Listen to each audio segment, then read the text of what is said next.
Hello friends, welcome back to our YouTube channel. So guys, जैसे कि आज मैं एक संडे लाइव सेशन कर रहा था तो वहाँ पे स्टूडेंट्स के मैसेज आया कि सर लॉजिकल रीजनिंग कौन सी होती है। ठीक है, लॉजिकल रीजनिंग अब ये कोई एक सब्जेक्ट नहीं है आपका। ठीक है, लॉजिकल रीजनिंग आपका कोई एक, मैं अगर बात करूँ, एक कोई टॉपिक नहीं है।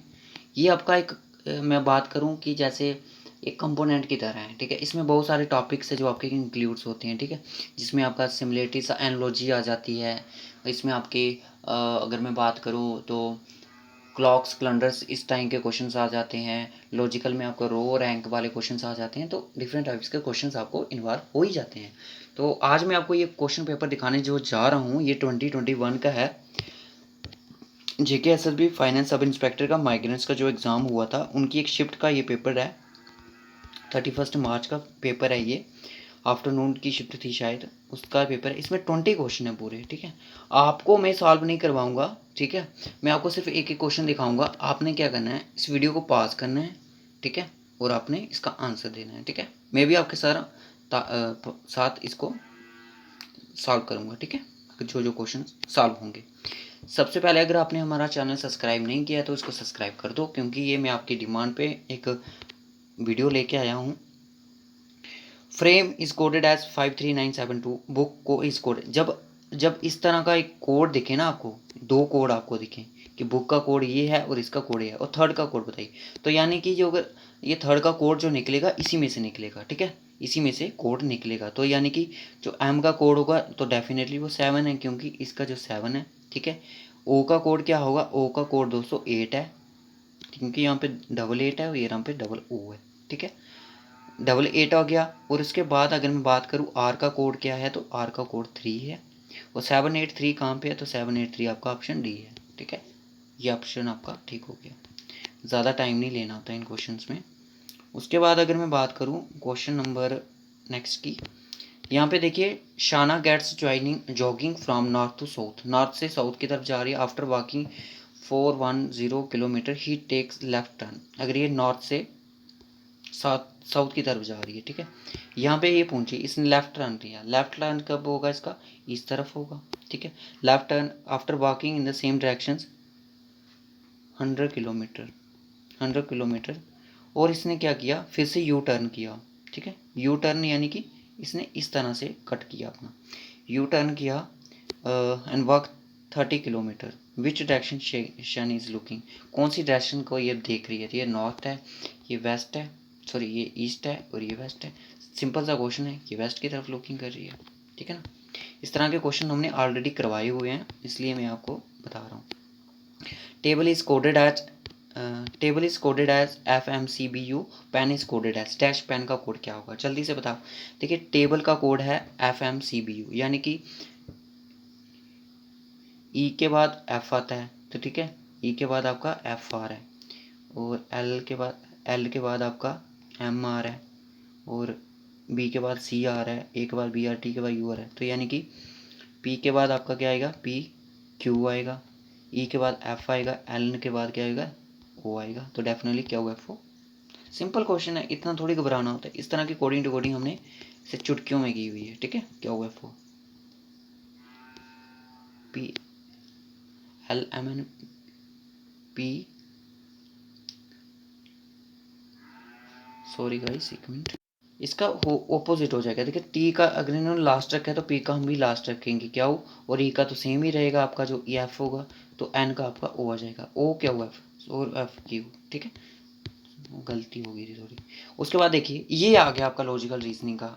आप पूछ रहे थे लॉजिकल रीजनिंग का, ये आ गया लॉजिकल रीजनिंग का क्वेश्चन। ठीक है, वीडियो को पास कर लो, इसको सॉल्व कर लो अगर आपने ये टॉपिक पढ़ा। देखिए, ये रीजनिंग का मैंने पढ़ाया है, बट मैंने क्लॉक वाले पढ़ाए हैं अभी तक। ठीक है, कैलेंडर मैंने अभी तक नहीं पढ़ाया है। ठीक है, कैलेंडर वाला टॉपिक अभी तक मैंने नहीं पढ़ाया है। ये क्वेश्चन वहाँ पे देखने को मिला था, इसको सॉल्व करना।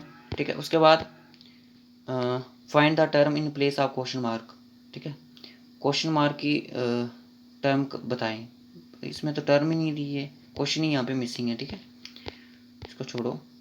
वहाँ पे देख सकते हो, ये अगर इस क्वेश्चन की मैं बात करूँ, a man whose does not have any siblings points photograph says the father of the woman. ये आपका ब्लड रिलेशन से है। ठीक है, रिलेशनशिप कंसेप्ट आप बोल सकते हो। ये PDF मैं आपको प्रोवाइड कर दूंगा टेलीग्राम चैनल पे। ठीक है, तो इस तरह से आप देख सकते हो उसको। और उसके बाद ये आपका आ गया टाइम डिस्टेंस स्पीड, ठीक है, टाइम डिस्टेंस स्पीड।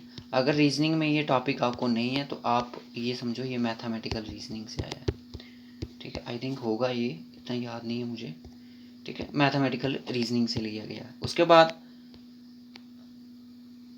ये आपका ब्लड रिलेशन से क्वेश्चन बन रहा है, ब्लड रिलेशन से क्वेश्चन बन रहा है, ठीक है, ये भी ब्लड रिलेशन से है, 2 क्वेश्चन। उसके बाद ये आ गया आपका लेटर सीरीज से। लेटर सीरीज आपका फर्स्ट टॉपिक है, लेटर सीरीज। इससे भी मैंने हार्ड वाली लेटर सीरीज करवाई हुई है, जो कि आपको एग्ज़ाम में नहीं देखने को मिली, जो एसएससी के एग्ज़ाम में आती है, मैंने वो करवाई है। उसके बाद ये आपका डायरेक्शन सेंस टेस्ट है, डायरेक्शन सेंस टेस्ट पे क्वेश्चन आया है, ठीक है। और उसके बाद अगर मैं बात करूँ, ये आपका आया है नंबर सीरीज से, नंबर सीरीज से। अगर नंबर सीरीज नहीं है तो मैथमेटिकल रीजनिंग से क्वेश्चन बना है, क्लियर। उसके बाद अगर मैं बात करूँ तो ये आप देख सकते हो स्टेटमेंट एंड कंक्लूजन, आपको एक टॉपिक है, उसमें से आया है। इसी तरह की मैंने क्वेश्चन भी करवाए हुए हैं, आप देख लेना।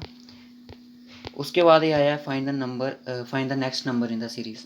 तो ये भी आपका नंबर सीरीज से क्वेश्चन आया है। नंबर सीरीज आपको टॉपिक नहीं है तो आप समझ लो मैथमेटिक रीजनिंग से आया है, ठीक है।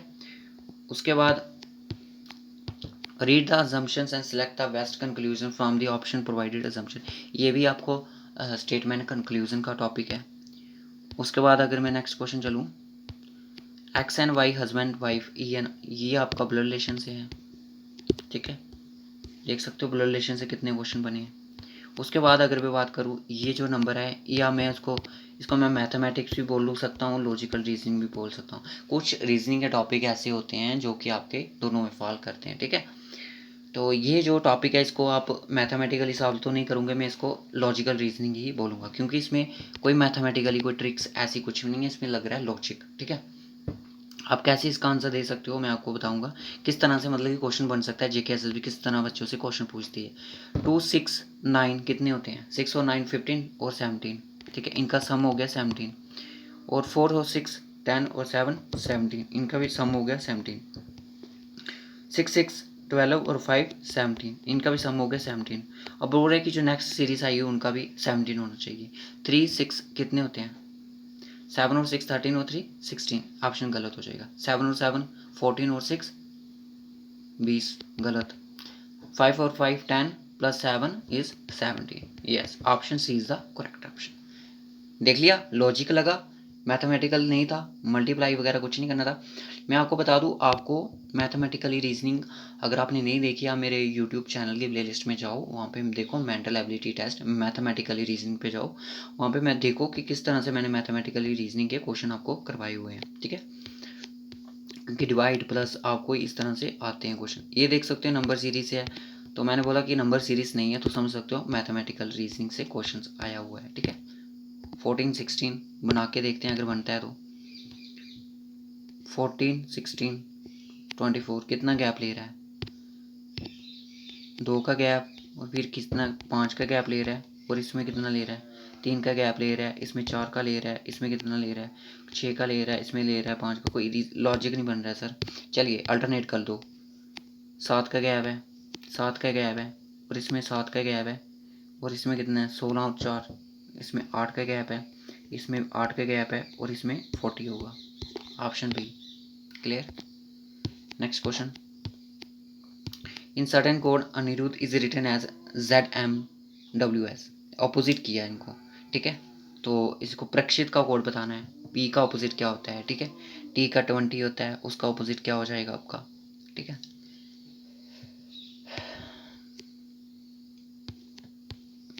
इस तरह से भी एक ब्लड आती है आपको, ये होती है डायरेक्शन सेंस टेस्ट, ठीक है।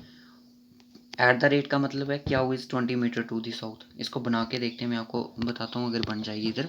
P एट द रेट क्या हो, यानी कि मीन्स क्या है जो 20 मीटर टू दी साउथ है, साउथ ऑफ P, ये P है, 20 metre to the south of P, यहाँ पे आपका क्या हुआ है, ठीक है, ये 20 मीटर है, तो साउथ ऑफ P ये नॉर्थ में आ गया, ठीक है। उसके बाद और बोल रहा है कि स्टार का मतलब है P जो क्या मीन्स क्या इज, इसको छोड़ो यार, इसका ये मतलब है कि क्या is 20 metre to the left of P। तो जो P है ना, ये यहाँ पे नॉर्थ में है, और जो क्यू है Q is 20 metre to the left of P, यानी कि पी के यहाँ से यहाँ पे आपका क्याऊ है, ठीक है। Then the which direction Z is X situated. अब बताइए जेड और एक्स किस सिचुएशन में सिचुएटेड है। एक्स अगर है तो यानी कि क्याऊ था इसकी, तो यानी कि बाई यहाँ पे होगा, बाई यहाँ पे है तो एक्स से आपका यहाँ पे होगा, तो एक्स बाई यहाँ पे है तो एक्स यहाँ पे होगा, और एट द रेट बोल रहा है तो यानी कि बाई है जो साउथ में है, जैसे कि पी था, पी की साउथ में था, बाई की साउथ में था जेड, तो इस तरह से होगा। तो बोला कि जेड कौन सी सिचुएशन में है, तो जेड दोस्तों आपका एक साउथ में बन सकता है। देखते हैं क्या बोलते हैं इस क्वेश्चन को। देखिए क्वेश्चन किस तरह से बन रहा है ये। पहले पी और एट द रेट जो क्या हुआ है मीन्स इनका मतलब है कि जो क्या हुआ है ना, क्या हुआ है वो पी की साउथ में है, ठीक है। उसके बाद बोल रहा है कि जो पी और क्या हो मीन्स यानी कि एक ले सकते हो आप कि जो पी के लेफ्ट में आपका क्या वो है, पी एट द क्या is 20 metre to the left of P, ठीक है। तो यानी कि जो होगा वो लेफ्ट होगा क्या होगा इस तरह से। अब देखते हैं कि ये जो स्टेटमेंट दी है किस तरह से बनेगी। पहले तो आपका वाई आ जाएगा, क्योंकि अगर एट द रेट दिया पहले इसको लेते हैं, जेड के एट द रेट में जेड है, ठीक है।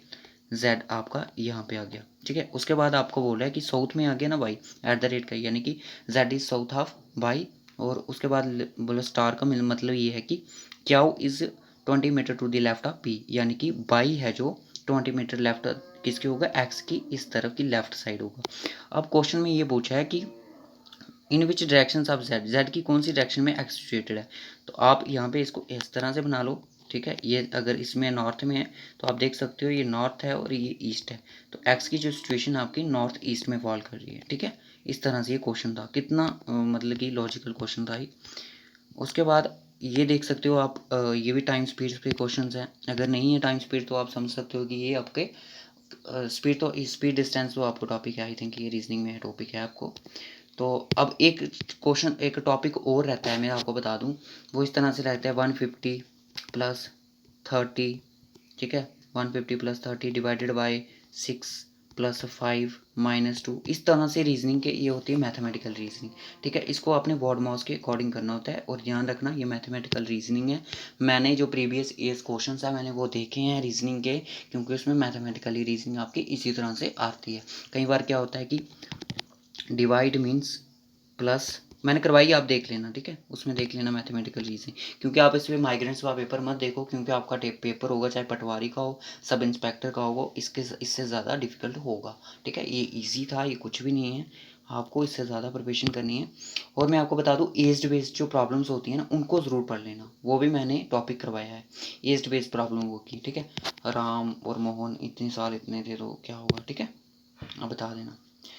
चलो मैं आपको एक लॉजिकल क्वेश्चन पूछ रहा हूँ, ठीक है। जब मैं मेरी एज मी जब मैं मेरी एज 20 थी, ठीक है।